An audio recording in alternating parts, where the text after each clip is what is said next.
വളരെ കാലമായുള്ള ഒരു ആഗ്രഹമായിരുന്നു തിരുച്ചെന്തൂർ ക്ഷേത്രം സന്ദർശിക്കുക എന്നത്. അതിനായി ട്രെയിൻ മാർഗം നാഗർകോവിൽ എത്തുകയും അവിടുന്ന് ബസ് മാർഗം തിരുച്ചെന്തൂരും എത്തി. തമിഴ്നാട്ടിലെ തൂത്തുക്കുടി ജില്ലയിലെ ബംഗാൾ ഉൾക്കടലിന്റെ തീരത്താണ് തിരുച്ചെന്തൂർ ക്ഷേത്രം സ്ഥിതി ചെയ്യുന്നത്. മുരുകന്റെ 6 പ്രധാന ആരാധനാ സ്ഥലങ്ങളിൽ ഒന്നാണ് തിരുച്ചെന്തൂരിലെ അരുൾമികു സുബ്രഹ്മണ്യസ്വാമി ക്ഷേത്രം. ഇതിന് പടവീടുകൾ എന്നാണ് അറിയപ്പെടുന്നത്. മുരുകന്റെ 6 പടൈ വീടുകളിൽ കടൽ തീരത്ത് സ്ഥിതി ചെയ്യുന്ന ഏക ക്ഷേത്രമാണിത്. മറ്റ് 5 ക്ഷേത്രങ്ങളും കുന്നിൻ പ്രദേശത്ത് സ്ഥിതി ചെയ്യുന്നു. തമിഴിൽ തിരുച്ചെന്തൂർ എന്ന വാക്കിന് പവിത്രവും മനോഹരവുമായ പട്ടണം എന്നാണ് അർത്ഥമാക്കുന്നത്. ഈ വീഡിയോ തിരുച്ചെന്തൂർ മുരുകൻ ക്ഷേത്രത്തിൻ്റെ ആത്മീയ സത്തയും ചരിത്രപരമായ പ്രാധാന്യവും നിർവചിക്കുന്ന ഐതിഹ്യങ്ങളുടെ സമ്പന്നമായ കഥാസമാഹാരം വിശദമായി വിശകലനം ചെയ്യാൻ ലക്ഷ്യമിടുകയാണ്. ഭഗവാൻ മുരുകന്റെ ദിവ്യമായ ജനനം മുതൽ ശൂരസംഹാരവും ക്ഷേത്രത്തിൻ്റെ അത്ഭുതകരമായ സവിശേഷതകളും വരെയുള്ള വിവരങ്ങൾ ദശലക്ഷക്കണക്കിന് ഭക്തർക്ക് പ്രചോദനമായി വർത്തിക്കുന്നതിന് അത് എങ്ങനെയാണെന്ന് ഈ പഠനം പരിശോധിക്കുന്നു. ഭഗവാൻ മുരുകന്റെ ഉത്ഭവത്തെപ്പറ്റിയാണ് ആദ്യമായി പറയുന്നത്. ശൂരപത്മൻ, താരകാസുരൻ, സിംഹവക്ത്രൻ എന്നീ അസുര സഹോദരന്മാർക്ക് ഭഗവാൻ ശിവനിൽ നിന്ന് ശക്തമായ വരങ്ങൾ ലഭിച്ചതിനെ തുടർന്ന് അവർക്ക് പ്രപഞ്ചത്തിൽ ആധിപത്യം സ്ഥാപിക്കാൻ കഴിഞ്ഞു. ശിവപുത്രന് മാത്രമേ തങ്ങളെ വധിക്കാൻ കഴിയൂ എന്നതായിരുന്നു ഈ വരങ്ങളിലെ ഒരു പ്രധാന വ്യവസ്ഥ. ഈ വരങ്ങൾ അസുരന്മാർക്ക് അജയ്യത നൽകുകയും ത്രിലോകങ്ങളിലും അവർ ഭീകരമായ ഭരണം നടത്തുകയും ചെയ്തു. ഈ വരങ്ങൾ കേവലം കഥയിലെ ഒരു ഭാഗമല്ല, മറിച്ച് ഹൈന്ദവ പുരാണങ്ങളിലെ സംഘർഷങ്ങളുടെ അടിസ്ഥാനപരമായ ഒരു ഉത്തേജകമാണ്. ദിവ്യമായ ശക്തികൾ അഹങ്കാരവും അത്യാഗ്രഹവും കാരണം ദുരുപയോഗം ചെയ്യപ്പെടുമ്പോൾ പ്രപഞ്ചത്തിൽ അസന്തുലിതാവസ്ഥ ഉണ്ടാകുന്നു.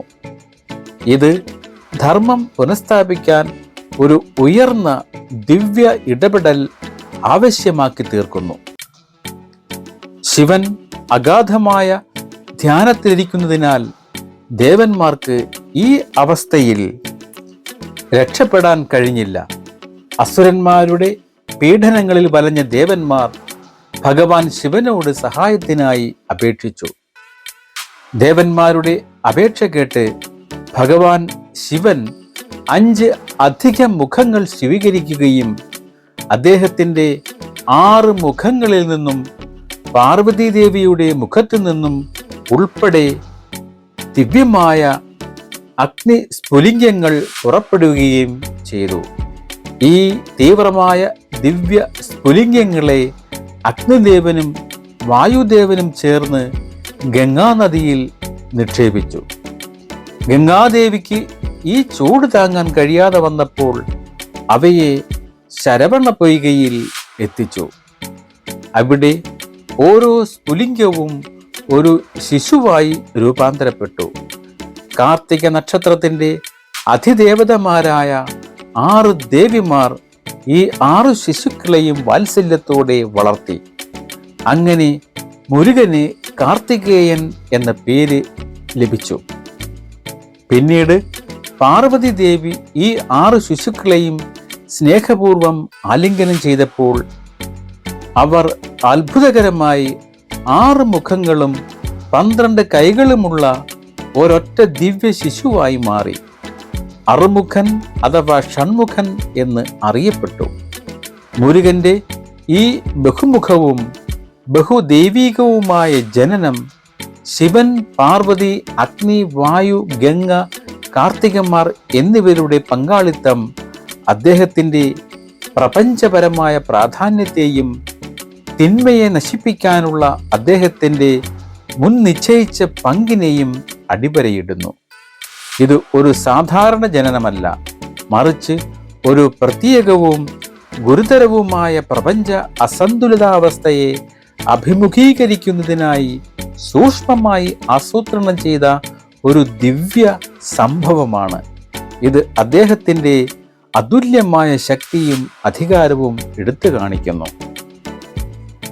ശൂരപത്മന്റെ വരങ്ങളും ക്രൂരതകളും ഇപ്രകാരമായിരുന്നു.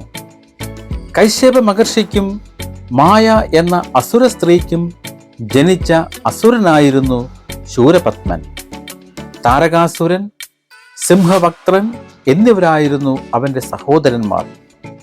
ഭഗവാൻ ശിവനെ പ്രീതിപ്പെടുത്തുന്നതിനായി അവൻ കഠിനമായ തപസ് ആരംഭിച്ചു. അതിലൂടെ അതിരുകളില്ലാത്ത ശക്തി നേടാനാണ് അവൻ ശ്രമിച്ചത്. ശിവൻ ശൂരപത്മന് 108 യുഗങ്ങൾ ജീവിക്കാനും 1008 ലോകങ്ങളിൽ ഭരണം നടത്താനുമുള്ള വരം നൽകി. ശിവപുത്രന് മാത്രമേ അവനെ വധിക്കാൻ കഴിയൂ എന്നതായിരുന്നു ഈ വരത്തിലെ നിർണായക വ്യവസ്ഥ. വീരമഹേന്ദ്രപുരി എന്ന ദ്വീപ് കോട്ടയിൽ തലസ്ഥാനം സ്ഥാപിച്ചുകൊണ്ട് ശൂരപത്മനും സഹോദരന്മാരും ത്രിലോകങ്ങളിലും ക്രൂരമായ ഭരണം അഴിച്ചുവിട്ടു. അവർ ദേവന്മാരെ പീഡിപ്പിക്കുകയും ഇന്ദ്രന്റെ പുത്രന്മാരെ തടവിലാക്കുകയും ചെയ്തു. ഇന്ദ്രന്റെ ഭാര്യയായ ഇന്ദ്രാണിയെയും അവൻ ആഗ്രഹിച്ചു. ശൂരപത്മന്റെ കഥ ഭക്തിയിലൂടെയും തപസ്സിലൂടെയും അസുരന്മാർക്ക് അളവറ്റ ശക്തി നേടുകയും അത് സ്വയം മഹത്വവൽക്കരിക്കുന്നതിനും പീഡിപ്പിക്കുന്നതിനും ദുരുപയോഗം ചെയ്യുകയും ചെയ്യുന്ന പുരാണ സങ്കല്പത്തിന് ഉദാഹരണമാണ്. നീതിയില്ലാത്ത അധികാരം ഒടുവിൽ നാശത്തിലേക്ക് നയിക്കുമെന്ന ധാർമ്മിക പാഠം ഇത് വ്യക്തമാക്കുന്നു. ദേവന്മാരുടെ തീവ്രമായ അപേക്ഷയെ തുടർന്ന് ദിവ്യ സൈന്യങ്ങളുടെ ശക്തനായ യോദ്ധാവും സേനാപതിയുമായ ഭഗവാൻ മുരുകൻ തിരുച്ചെന്തൂരിൽ എത്തിച്ചേർന്നു. അടുത്തേക്ക് അയച്ച് തൻ്റെ പ്രവർത്തനങ്ങൾ നിർത്തുവാനും ദേവന്മാരെ മോചിപ്പിക്കുവാനും മുരുകൻ ആവശ്യപ്പെട്ടു. എന്നാൽ ശൂരപത്മൻ അഹങ്കാരത്തോടെ ഈ ആവശ്യം നിരസിച്ചു. ഈ നിരാകാരമാണ് യുദ്ധത്തിന് കാരണമായത്. തുടർന്ന് ദിവസങ്ങളോളം നീണ്ടുനിന്ന തീവ്രമായ യുദ്ധം നടന്നു. മുരുകൻ ആദ്യം ശൂരപത്മന്റെ സഹോദരന്മാരായ താരകാസുരനെയും സിംഹവക്ത്രനെയും അവൻ്റെ സൈന്യത്തെയും പരാജയപ്പെടുത്തി. നിർണായകമായ 6-ാം ദിവസം ശൂരപത്മൻ മുരുകനെ ഒറ്റയ്ക്ക് നേരിട്ടു. രൂപം മാറാനുള്ള കഴിവുകളും വരങ്ങളും ഉണ്ടായിരുന്നിട്ടും മുരുകന്റെ ശക്തിക്ക് മുന്നിൽ അവന് പിടിച്ചു നിൽക്കാൻ കഴിഞ്ഞില്ല. മുരുകന്റെ ദിവ്യമായ വേൽ കേവലം ഒരു ആയുധം മാത്രമല്ല, ദിവ്യമായ കൃത്യതയുടെയും ശക്തിയുടെയും അറിവിൻ്റെയും പ്രതീകമാണ്.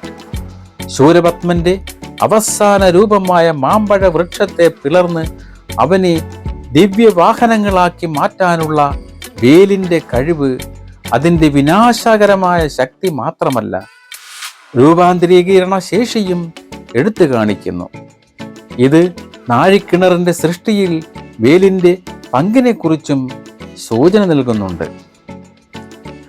അവസാന ശ്രമമെന്ന നിലയിൽ ശൂരപത്മൻ കടലിലേക്ക് പിൻവാങ്ങുകയും ഒരു വലിയ മാമ്പഴ വൃക്ഷത്തിൻ്റെ രൂപം സ്വീകരിക്കുകയും ചെയ്തു. ഭഗവാൻ മുരുകൻ തൻ്റെ ദിവ്യമായ വേൽ ഉപയോഗിച്ച് ആ വൃക്ഷത്തെ 2ആയി പിളർന്നു. ഈ 2 പകുതികളിൽ ഒന്ന് ഒരു പൂവൻ കോഴിയായും ഒരു മയിലും ഉയർന്നു വന്നു. മുരുകൻ കാരുണ്യത്തോടെയും രൂപാന്തരീകരണത്തിലൂടെയും മയിലിനെ തൻ്റെ ദിവ്യവാഹനമാക്കുകയും പൂവൻ കോഴിയെ തൻ്റെ പതാകയിലെ ചിഹ്നമാക്കുകയും ചെയ്തു. ഈ രൂപാന്തരീകരണം ഒരു ആഴത്തിലുള്ള ദാർശനിക പ്രസ്താവനയാണ്. ഇത് തിന്മയുടെ നാശം മാത്രമല്ല, അതിൻ്റെ കീഴടക്കലും ദിവ്യമായ ക്രമത്തിലേക്കുള്ള സംയോജനവുമാണ്. അഹങ്കാരത്തെയും അഭിമാനത്തെയും പ്രതീകപ്പെടുത്തുന്ന മയിൽ മുരുകന്റെ വാഹനമായി മാറുന്നത് നെഗറ്റീവ് ശക്തികളെ കീഴടക്കി ഉയർന്ന ലക്ഷ്യങ്ങൾക്കായി ഉപയോഗിക്കുന്നതിനെ സൂചിപ്പിക്കുന്നു. ഇത് കേവലം നന്മയും തിന്മയും തമ്മിലുള്ള യുദ്ധത്തിനപ്പുറം ദിവ്യ കൃപയെയും രൂപാന്തരീകരണത്തെയും കുറിച്ചുള്ള സൂക്ഷ്മമായ ധാരണയിലേക്ക് ഈ പഠനം ഉയർത്തുന്നു. എല്ലാ വർഷവും പ്രത്യേകിച്ച് തിരുച്ചെന്തൂരിൽ ആഘോഷിക്കപ്പെടുന്ന ശൂരസംഹാരോത്സവം മുരുകന്റെ ശൂരപത്മൻ എന്ന അസുരന്റെ മേൽ നേടിയ വിജയത്തെ അനുസ്മരിപ്പിക്കുന്നു. ഇത് നന്മയുടെ തിന്മയുടെ മേലുള്ള വിജയത്തിന്റെ ആഘോഷമായി സാർവത്രികമായി കണക്കാക്കപ്പെടുന്നു. കേവലം ഒരു യുദ്ധകഥ എന്നതിലുപരി ശൂരസംഹാരത്തിന് ആഴത്തിലുള്ള ആത്മീയ പ്രാധാന്യമുണ്ട്. ഇത് ഇരുട്ടിന്റെ മേൽ പ്രകാശത്തിന്റെയും അജ്ഞതയുടെ മേൽ അറിവിന്റെയും വിജയത്തെ പ്രതീകപ്പെടുത്തുന്നു. ദാർശനികമായി ശൂരപത്മന്റെയും അവന്റെ സഹോദരന്മാരുടെയും പരാജയം 6 ആന്തരിക ശത്രുക്കളുടെ നാശത്തെ പ്രതിനിധീകരിക്കുന്നു. കാമം, ക്രോധം, മോഹം, ലോഭം, മതം, മാത്സര്യം എന്നീ 6 തരത്തിലുള്ള ശത്രുക്കളാണ് ഉള്ളത്. 6 ദിവസം നീണ്ടു നിൽക്കുന്ന സ്കന്ദഷഷ്ഠി വ്രതത്തിൽ ആചരിക്കുന്ന അച്ചടക്കവും ഉപവാസവും ഈ ആന്തരിക യുദ്ധത്തിന് വ്യക്തികളെ സജ്ജരാക്കുമെന്നും മനസ്സിനെയും ശരീരത്തെയും നെഗറ്റീവ് പ്രവണതകളെ അതിജീവിക്കാൻ സഹായിക്കുമെന്നും വിശ്വസിക്കപ്പെടുന്നു. ശൂരസംഹാരത്തെ ആന്തരിക രാക്ഷസന്മാർക്കെതിരായ ഒരു യുദ്ധമായി വ്യാഖ്യാനിക്കുന്നത് ഒരു പ്രത്യേക പുരാണ സംഭവത്തെ ഒരു സാർവത്രിക ആത്മീയ രൂപമാക്കി മാറ്റുകയാണ് ചെയ്യുന്നത്. ഇത് പുരാണ ഐതിഹ്യങ്ങൾ വ്യക്തിഗത വളർച്ചയ്ക്കും ധാർമ്മിക ജീവിതത്തിലും എങ്ങനെ പ്രസക്തമായി നിലനിൽക്കുന്നുവെന്ന് വ്യക്തമാക്കുന്നു. ഭക്തരെ ദിവ്യമായ വിവരണങ്ങളുമായി ആഴത്തിലുള്ള വ്യക്തിപരവും രൂപാന്തരീകരണപരവുമായ തലത്തിൽ ബന്ധപ്പെടാൻ ഇത് സഹായിക്കുന്നു. ഈ കഥ കേവലം ചരിത്രപരമായ ഒരു വിവരണം എന്നതിൽ ഉപരിയാണ്. 6 പടൈവീട് എന്ന പദത്തിന് സൈന്യങ്ങൾ താമസിക്കുന്ന സ്ഥലങ്ങൾ അല്ലെങ്കിൽ സൈനിക താവളങ്ങൾ എന്ന് അർത്ഥമാക്കാം. ശൂരപത്മനെ നശിപ്പിക്കുന്നതിന് മുൻപ് ഭഗവാൻ മുരുകൻ തൻ്റെ സൈന്യവുമായി തങ്ങിയ സ്ഥലമായി തിരുച്ചെന്തൂർ പ്രത്യേകം അറിയപ്പെടുന്നു. ഈ ആശയം ബാഹ്യവും ആന്തരികവുമായ എതിർ ശക്തികൾക്കെതിരായ നിരന്തരമായ പോരാട്ടത്തിൻ്റെ ആശയത്തെ കൂടുതൽ ശക്തിപ്പെടുത്തുകയാണ് ചെയ്യുന്നത്. ശൂരപത്മനുമായുള്ള ഭീകരമായ യുദ്ധത്തിൽ വിജയിച്ച ശേഷം ഭഗവാൻ മുരുകൻ തൻ്റെ ദിവ്യ പിതാവായ ശിവനെ ആദരിക്കാൻ ആഗ്രഹിച്ചു. ഇതിനായി അദ്ദേഹം ദിവ്യശില്പിയായ മയനെ വിളിച്ചു വരുത്തി. ഈ സ്ഥലത്ത് മനോഹരമായ തിരുച്ചെന്തൂർ മുരുകൻ ക്ഷേത്രം നിർമ്മിച്ചു. ഗർഭഗൃഹത്തിൽ ജഗന്നാഥ ശിവലിംഗം എന്ന പേരിൽ ഒരു ശിവലിംഗം സ്ഥാപിച്ചിട്ടുണ്ട്. ഇത് മുരുകൻ ശിവരെ ആരാധിക്കുന്നതിനെ സൂചിപ്പിക്കുന്നു. ആരാധന പലപ്പോഴും ലിംഗത്തിൽ നിന്നാണ് ആരംഭിക്കുന്നത്, പിന്നീട് മുരുകനിലേക്ക് നീങ്ങുന്നു. വിജയത്തിന് ശേഷം മുരുകൻ ശിവന് വേണ്ടി ക്ഷേത്രം നിർമ്മിച്ച ഈ പ്രവൃത്തി അദ്ദേഹത്തിൻ്റെ അഗാധമായ പുത്രഭക്തിയും മുരുകാരാധനയെ വിശാലമായ ശൈവ പാരമ്പര്യത്തിൽ ഉറപ്പിച്ചു നിർത്തുന്നതും എടുത്തു കാണിക്കുന്നു. മുരുകനെ പോലുള്ള ശക്തനായ ഒരു ദേവൻ പോലും ഒരു വലിയ പ്രപഞ്ചക്രമത്തിനുള്ളിൽ പ്രവർത്തിക്കുന്നുവെന്നും അദ്ദേഹത്തിൻ്റെ വിജയങ്ങൾ ആത്യന്തികമായി ശിവൻ പ്രതിനിധീകരിക്കുന്ന പരമോന്നത പ്രപഞ്ചക്രമത്തിലുള്ള സേവനമാണെന്നും ഈ കഥ സൂചിപ്പിക്കുന്നു. മയന്റെ ഐതിഹ്യം പ്രബലമാണെങ്കിലും ക്ഷേത്രം അഗസ്ത്യമുനി അല്ലെങ്കിൽ മൗന മുനിവർ, സുന്ദരമൂർത്തി നായനാർ, തിരുനാവുക്കരശ് നായനാർ എന്നീ 3 സന്യാസിമാർ ചേർന്ന് നിർമ്മിച്ചതാണെന്ന് മറ്റു പാരമ്പര്യങ്ങൾ പറയുന്നു. പരസ്പര വിരുദ്ധമെന്ന് തോന്നാമെങ്കിലും ഒന്നിലധികം സ്ഥാപന ഐതിഹ്യങ്ങളുടെ നിലനിൽപ്പ് പുരാതന ക്ഷേത്രങ്ങളെ ചുറ്റിപ്പറ്റിയുള്ള വാമൊഴി പാരമ്പര്യങ്ങളുടെ സമ്പന്നതയും ചലനാത്മകതയും എടുത്തു കാണിക്കുന്നു. ക്ഷേത്രത്തിന്റെ പുണ്യചരിത്രം കാലക്രമേണ വികസിക്കുകയും വിവിധ ആത്മീയ വ്യക്തികളെ, ചരിത്ര കാലഘട്ടങ്ങളെയും ഉൾക്കൊള്ളുകയും ഓരോന്നും അതിൻ്റെ പവിത്രതയ്ക്കും ആകർഷണീയതയ്ക്കും സംഭാവന നൽകുകയും ചെയ്തുവെന്ന് സൂചിപ്പിക്കുന്നു. ശൂരപത്മനുമായുള്ള ഉഗ്രയുദ്ധത്തിനിടെ മുരുകന്റെ സൈന്യം ദാഹിച്ചു വലഞ്ഞു. അവരുടെ ദാഹം ശമിപ്പിക്കാൻ ഭഗവാൻ മുരുകൻ തന്റെ ദിവ്യമായ വേൽ നിലത്ത് കുത്തി അത്ഭുതകരമായി ശുദ്ധജലത്തിന്റെ ഒരു ഉറവ പൊട്ടിപ്പുറപ്പെടുകയും നാഴിക്കിണർ രൂപപ്പെടുകയും ചെയ്തു. ക്ഷേത്രത്തിൽ നിന്ന് ഏകദേശം 100 മീറ്റർ തെക്കായിട്ടാണ് നാഴിക്കിണർ സ്ഥിതി ചെയ്യുന്നത്. ഇത് ഏകദേശം 14 ചതുരശ്ര അടി വിസ്തീർണമുള്ള ഒരു ചതുരക്കിണറാണ്. അതിനുള്ളിൽ ഏകദേശം 1 ചതുരശ്ര അടി വിസ്തീർണമുള്ള ഒരു ചെറിയ കിണറുമുണ്ട്. ശ്രദ്ധേയമായി വലിയ പുറംകിണറ്റിലെ വെള്ളം ഉപ്പുവെള്ളവും ഗന്ധകവുമാണ്. എന്നാൽ ചെറിയ ഉൾക്കിണറ്റിലെ വെള്ളം തെളിഞ്ഞതും മധുരമുള്ളതുമാണ്. അടുത്തടുത്തുള്ള 2 കിണറുകളിൽ നിന്ന് വ്യത്യസ്ത നിലവാരവും രുചിയുമുള്ള വെള്ളം ലഭിക്കുന്നത് ഈ പ്രതിഭാസം ഒരു ദിവ്യ അത്ഭുതമായി കണക്കാക്കപ്പെടുന്നു. ഇത് ഭൂമിശാസ്ത്രജ്ഞരെ പോലും അമ്പരപ്പിക്കുന്നു. കിണറ്റിലെ ജലനിരപ്പ് തുടർച്ചയായി വെള്ളം കോരിയെടുക്കുമ്പോഴും സ്ഥിരമായി നിലനിൽക്കുന്നതായി പറയപ്പെടുന്നു. നാഴിക്കിണർ ഭഗവാൻ മുരുകന്റെ ദിവ്യശക്തിയുടെയും ദയയുടെയും ഒരു ജീവിക്കുന്ന അത്ഭുതവും സ്പഷ്ടമായ പ്രകടനവുമാണ്. ശാസ്ത്രീയ വിശദീകരണങ്ങളെ വെല്ലുവിളിക്കുന്ന അതിൻ്റെ അതുല്യമായ ജലശാസ്ത്രപരമായ സവിശേഷതകൾ ക്ഷേത്രത്തിൻ്റെ ദിവ്യമായ പ്രഭാവലയം ശക്തിപ്പെടുത്തുകയും ഭക്തർക്ക് വിശ്വാസത്തിൻ്റെ ഒരു നിരന്തര ഉറവിടം നൽകുകയും ചെയ്യുന്നു. ദിവ്യമായ ഐതിഹ്യങ്ങൾ കേവലം പുരാതന കഥകളല്ല, മറിച്ച് സജീവമായ യാഥാർത്ഥ്യങ്ങളാണെന്ന് ഇത് വ്യക്തമാക്കുന്നു. ഭക്തർ ആചാരപരമായ ശുദ്ധീകരണത്തിനായി ആദ്യം കടലിലും പിന്നീട് നാഴിക്കിണറിലും കുളിച്ച ശേഷമാണ് ക്ഷേത്രത്തിൽ പ്രവേശിക്കുന്നത്. മയിൽ മുരുകന്റെ വാഹനമായി വ്യാപകമായി അംഗീകരിക്കപ്പെട്ടിട്ടുണ്ടെങ്കിലും പ്രത്യേകിച്ച് ശൂരപത്മന്റെ രൂപാന്തരീകരണത്തിന് ശേഷം അദ്ദേഹത്തിന്റെ യഥാർത്ഥ വാഹനം ഇന്ദ്രന്റെ വെളുത്ത ആനയായ ഐരാവതം ആയിരുന്നുവെന്ന് ഒരു ബദൽ വിശ്വാസം നിലവിലുണ്ട്. ഇന്ദ്രൻ തന്റെ മകളായ ദേവയാനിയെ സ്കന്ദന് വിവാഹം ചെയ്തു കൊടുക്കുകയും സ്ത്രീധനമായി ഐരാവതത്തെ നൽകുകയും ചെയ്തുവെന്ന് ഐതിഹ്യം പറയുന്നു. ഐരാവതം പോയപ്പോൾ ഇന്ദ്രന്റെ ഐശ്വര്യം ക്ഷയിച്ചു.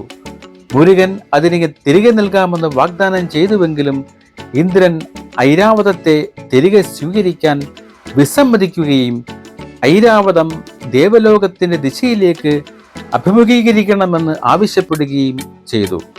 തൽഫലമായി ക്ഷേത്രത്തിലെ ആനയുടെ വിഗ്രഹം കിഴക്കോട്ട് അഭിമുഖമായാണ് സ്ഥാപിച്ചിരിക്കുന്നത്.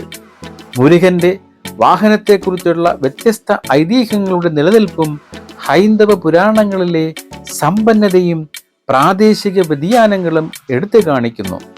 വ്യത്യസ്ത പാരമ്പര്യങ്ങൾ ദേവന്റെ വ്യത്യസ്ത വശങ്ങളെ ഊന്നി പറയുകയോ പ്രാദേശിക വിവരണങ്ങൾ ഉൾക്കൊള്ളുകയോ ചെയ്തിരിക്കാം. ഇത് മുരുകന്റെ പ്രതിമാശാസ്ത്രത്തെയും ചരിത്രത്തെയും കുറിച്ചുള്ള കൂടുതൽ സങ്കീർണവും അടുക്കുകളോടുകൂടിയ ധാരണയ്ക്കും ഇത് കാരണമാകുന്നു. ഐതിഹ്യമനുസരിച്ച് ബ്രഹ്മാവ് ഓം മന്ത്രത്തിന്റെ അർത്ഥം ശരിയായി വിശദീകരിക്കുന്നതിൽ പരാജയപ്പെട്ടതിന് ഭഗവാൻ മുരുകൻ അദ്ദേഹത്തെ തടവിലാക്കി. പിന്നീട് തിരുത്തണിയിലെ മുരുകനെ ആരാധിച്ചതിന് ശേഷമാണ് ബ്രഹ്മാവിന് തന്റെ സൃഷ്ടിപരമായ ശക്തികൾ തിരികെ ലഭിച്ചത്. ഈ ഐതിഹ്യം മുരുകനെ ജ്ഞാനമൂർത്തി അല്ലെങ്കിൽ അറിവിന്റെ പ്രതിരൂപം, ആചാര്യമൂർത്തി അല്ലെങ്കിൽ ഗുരു എന്നീ നിലകളിൽ ഊന്നിക്കാണാനും ഇടയായി. സൃഷ്ടികർത്താവായ ബ്രഹ്മദേവനേക്കാൾ ആത്മീയ ജ്ഞാനത്തിൽ അദ്ദേഹം ശ്രേഷ്ഠനാണെന്ന് ഇത് സ്ഥാപിക്കുകയാണ് ചെയ്തത്. ഇത് അദ്ദേഹത്തിന്റെ യോദ്ധാവിൻ്റെ വശത്തിനപ്പുറം ആഴത്തിലുള്ള ദാർശനിക തലത്തെയും എടുത്തു കാണിക്കുകയാണ്. 17-ാം നൂറ്റാണ്ടിൽ പോർട്ടുഗീസുകാരുമായുള്ള യുദ്ധത്തിൽ Dutch east India company Tiruchendur ക്ഷേത്രം കൈവശപ്പെടുത്തുകയും കൊള്ളയടിക്കുകയും ചെയ്തു. ഡച്ചുകാർ വിലയേറിയ വിഗ്രഹങ്ങൾ, ശുദ്ധമായ സ്വർണം കൊണ്ട് നിർമ്മിച്ച വിഗ്രഹങ്ങൾ ഉൾപ്പെടെ കൊള്ളയടിച്ചു. മോഷ്ടിച്ച വിഗ്രഹങ്ങളുമായി കപ്പലിൽ സഞ്ചരിക്കുമ്പോൾ അവർക്ക് കടലിൽ ഒരു വലിയ കൊടുങ്കാറ്റ് നേരിടേണ്ടി വന്നു. ഇത് ഭഗവാൻ മുരുകന്റെ കോപമാണെന്ന് വിശ്വസിച്ച് ഡച്ച് ക്യാപ്റ്റൻ വിഗ്രഹങ്ങൾ കടലിലേക്ക് വലിച്ചെറിഞ്ഞു.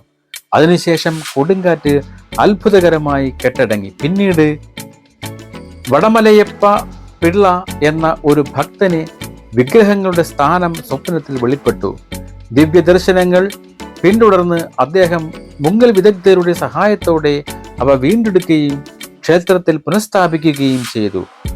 ഭഗവാൻ വരുണൻ സുബ്രഹ്മണ്യന് ക്ഷേത്രം കടലിൽ നിന്ന് ഒരു ദോഷവും സംഭവിക്കില്ലെന്ന് വാഗ്ദാനം ചെയ്തതായി ഒരു ശിലാശാസനം രേഖപ്പെടുത്തുന്നു. ഈ ചരിത്രപരമായ സംഭവങ്ങൾ, പ്രത്യേകിച്ച് വിഗ്രഹങ്ങളുടെ അത്ഭുതകരമായ വീണ്ടെടുക്കലും പ്രകൃതി ശക്തികൾക്കെതിരായ ക്ഷേത്രത്തിന്റെ പ്രതിരോധശേഷിയും ദിവ്യമായ സംരക്ഷണത്തിന്റെ ആധുനിക കാല പ്രകടനങ്ങളായി വർത്തിക്കുന്നു. പുരാതന പുരാണങ്ങളും സമകാലിക അനുഭവങ്ങളും തമ്മിലുള്ള വിടവ് നികത്തി മുരുകന്റെ സജീവമായ സാന്നിധ്യത്തിലും തൻ്റെ പുണ്യവാതിലിനും ഭക്തർക്കും മേലുള്ള സംരക്ഷണ ശക്തിയിലും ഉള്ള വിശ്വാസത്തെ ഇത് ശക്തിപ്പെടുത്തുന്നു. പുരാതന പ്രവചനങ്ങൾ ഇത് സാധൂകരിക്കുകയാണ് ചെയ്തത്. 2004 ഡിസംബർ 26 ഇന്ത്യൻ ഉപഭൂഖണ്ഡത്തിൽ ആഞ്ഞടിച്ച വിനാശകരമായ സുനാമി തീരപ്രദേശങ്ങളിൽ വ്യാപകമായ നാശനഷ്ടങ്ങൾ വരുത്തി. എന്നിരുന്നാലും പുരാതന തിരുച്ചെന്തൂർ മുരുകന്റെ ക്ഷേത്രത്തിന് അത്ഭുതകരമായി ഒരു കേടുപാടുകളും സംഭവിച്ചില്ല. ഭഗവാൻ മുരുകനെ വണങ്ങുന്നത് പോലെ ഭീമാകാരമായ തിരമാലകൾ ക്ഷേത്രഭിത്തികൾക്ക് തൊട്ടു മുൻപ് നിലച്ചുവെന്നും കെട്ടിടത്തിനോ ഭക്തർക്കോ യാതൊരു ദോഷവും വരുത്തിയില്ലെന്നും കഥകൾ പറയുന്നു. അദ്വൈത ചിന്തയുടെ മഹാനായ പ്രചാരകനായ ശ്രീ ആദിശങ്കരൻ തിരുച്ചെന്തൂർ സന്ദർശിച്ചതായി പറയപ്പെടുന്നു.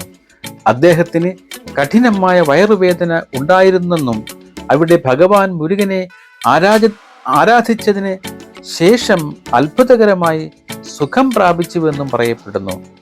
ദേവനെ ആരാധിക്കുന്ന ഒരു സർപ്പത്തെ കണ്ടപ്പോൾ പ്രചോദനം ഉൾക്കൊണ്ട് ആദിശങ്കരൻ പ്രശസ്തമായ ഭക്തിഗാനമായ സുബ്രഹ്മണ്യ ഭുജംഗം രചിച്ചു. അതിൻ്റെ വരികൾ ഒരു സർപ്പം ഇഴയുന്നത് പോലെയായിരുന്നു. ആദിശങ്കരന്റെ സന്ദർശനവും മുരുകനെ സ്തുതിച്ചുള്ള സ്തോത്ര രചനയും തമിഴ് ശൈവ പാരമ്പര്യത്തിനപ്പുറം മുരുകനോടുള്ള ഒരു ആരാധനയെ ഇത് സൂചിപ്പിക്കുന്നു. വ്യത്യസ്ത ദാർശനിക ധാരകളിലുള്ള ആദരണീയരായ സന്യാസിമാർക്ക് ആത്മീയ രോഗശാന്തിയുടെയും പ്രചോദനത്തിൻ്റെയും ഒരു സ്ഥലമായി ഈ ക്ഷേത്രം നിലകൊള്ളുന്നു എന്ന് ഇത് എടുത്തു കാണിക്കുകയാണ്. ഇത് ഈ ക്ഷേത്രത്തിൻ്റെ പവിത്രതയെ കൂടുതൽ ഉറപ്പിക്കുകയും ചെയ്യുന്നു. ക്ഷേത്രത്തിൻ്റെ രാജഗോപുരം, അതായത് പ്രധാന കവാടഗോപുരം പടിഞ്ഞാറോട്ട് അഭിമുഖമായിരിക്കുമ്പോൾ പ്രധാന ദേവനായ ഭഗവാൻ മുരുകൻ കിഴക്കോട്ട് അഭിമുഖമായി ഇരിക്കുന്നു. ദക്ഷിണേന്ത്യൻ ക്ഷേത്രങ്ങളിൽ ഇത് അസാധാരണമാണ്. കാരണം സാധാരണയായി ഗോപുരം പ്രധാന ദേവന്റെ അതേ ദിശയിലേക്ക് അഭിമുഖമായിരിക്കും. ഈ അസാധാരണമായ വാസ്തുവിദ്യാപരമായ വിന്യാസം കേവലം ഒരു രൂപകൽപ്പന തെരഞ്ഞെടുപ്പല്ല, മറിച്ച് കടൽ, യുദ്ധത്തിന്റെ ദിശ അല്ലെങ്കിൽ ഒരു അതുല്യമായ പ്രാപഞ്ചികമായ വിന്യാസം എന്നിവയുമായി ബന്ധപ്പെട്ട പ്രതീകാത്മക പ്രാധാന്യം ഇതിനുണ്ടാകാം. ഇത് ക്ഷേത്രത്തെ വ്യതിരിക്തമാക്കുകയും അതിൻ്റെ പുണ്യമായ ജാമിതിയെയും അടിസ്ഥാന തത്വങ്ങളെയും കുറിച്ച് കൂടുതൽ അന്വേഷിക്കാൻ ഒരു അന്വേഷകനെ പ്രേരിപ്പിക്കുകയും ചെയ്യുന്നു.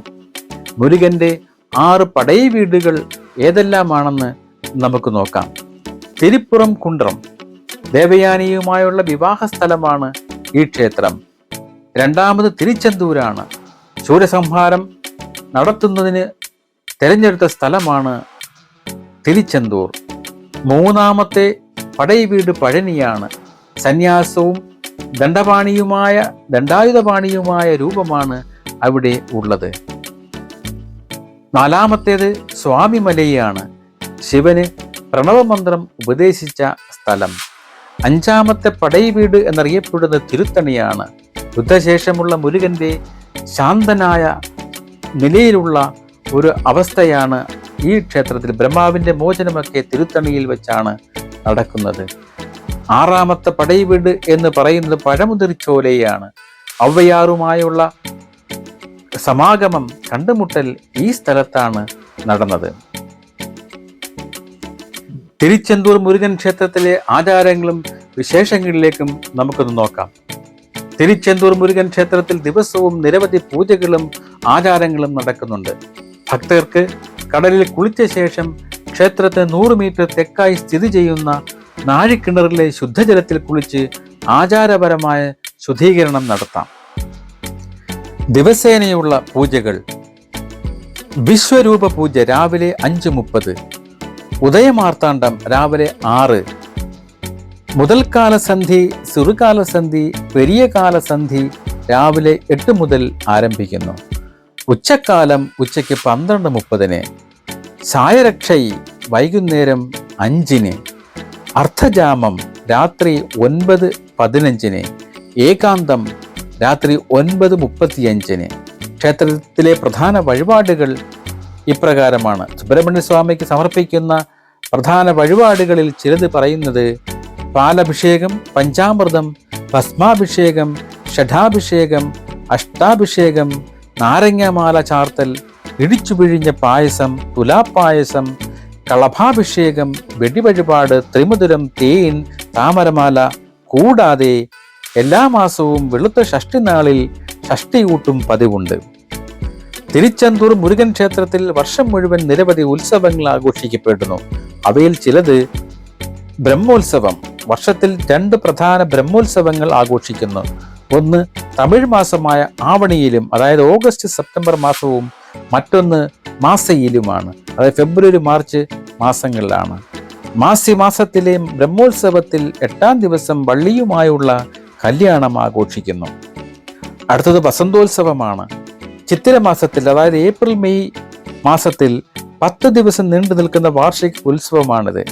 ഈ സമയത്ത് സെന്തിൽ നായകൻ, അദ്ദേഹത്തിന്റെ പത്നിമാർ എന്നിവരുൾപ്പെടെയുള്ള അവരുടെ വിഗ്രഹങ്ങൾ വസന്ത മണ്ഡപത്തിലേക്ക് എഴുന്നള്ളിക്കുകയും അവിടെ തണുത്ത അന്തരീക്ഷത്തിൽ പീഠത്തിൽ വെള്ളത്തിൽ വയ്ക്കുകയും ചെയ്യുന്നു.